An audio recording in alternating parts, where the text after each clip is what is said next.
Now, believe it or not, on the Avant models such as we've got here, the antenna amplifier is actually sneakily hidden away to the back of this metal frame that houses things like your CD changer and your TV tuner, as we have in this particular car.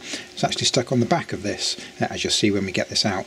So to gain access to it, we've got to remove this frame from the car, which we'll do in just 1 second.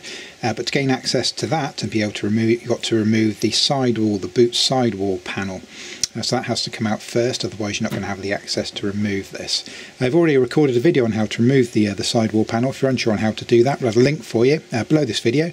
Just scroll down, check that out, get the sidewall removed. So you're at this stage, come back and we'll quickly show you how to remove this black frame, and we'll show you where it's located, sneakily hidden on the back, and how to remove it.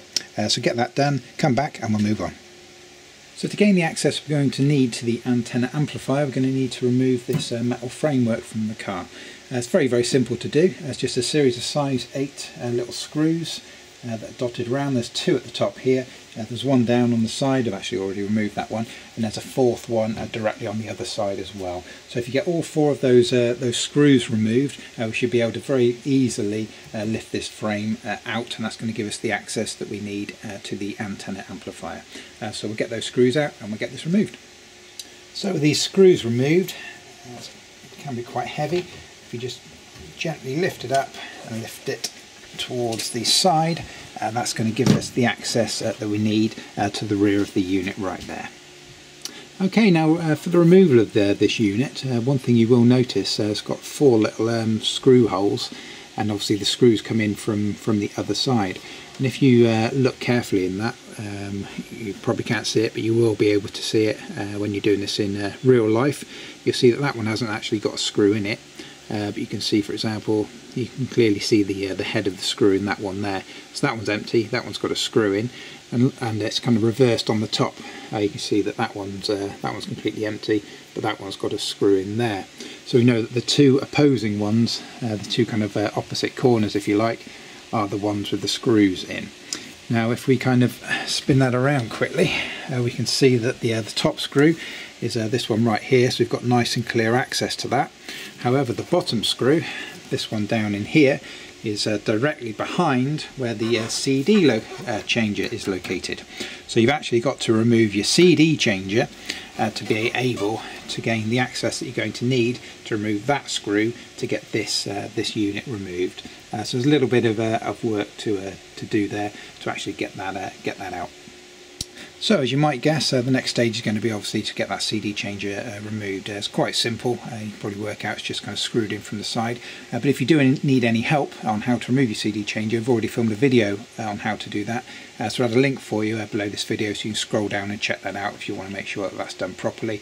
But that's the next thing to come out, get the CD changer out of the way, and then that's going to give us the access that we require, which will be the next stage. So get that done and we can move forward.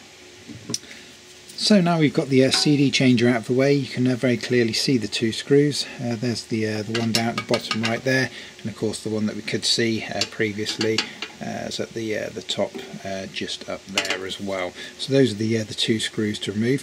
Before we unscrew those, what I'm going to do is I'm just going to turn the unit around, and we'll get the electrical connectors disconnected before we remove it from the frame. So as you can see, 3 electrical connectors. So what we're going to do, start with the bottom one, just push the centre tab in, give it a bit of a wobble, disconnect it like so.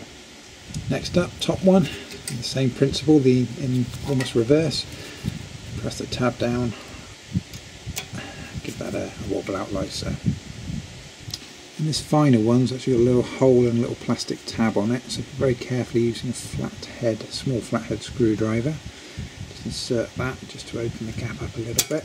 That should allow you to pop that out. It's got a little notch right in the middle of the plug and a little hole in the middle of the socket there. So all you're doing is jamming that open just to allow a little bit of space just for this little thing to pop out. So that's the 3 electrical connectors disconnected. We'll spin it back round and we'll get the screws out.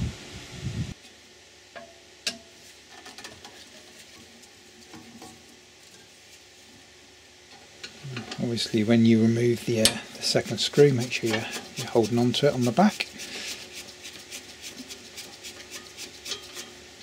There we go, like so. And that is the antenna amplifier removed and ready to go.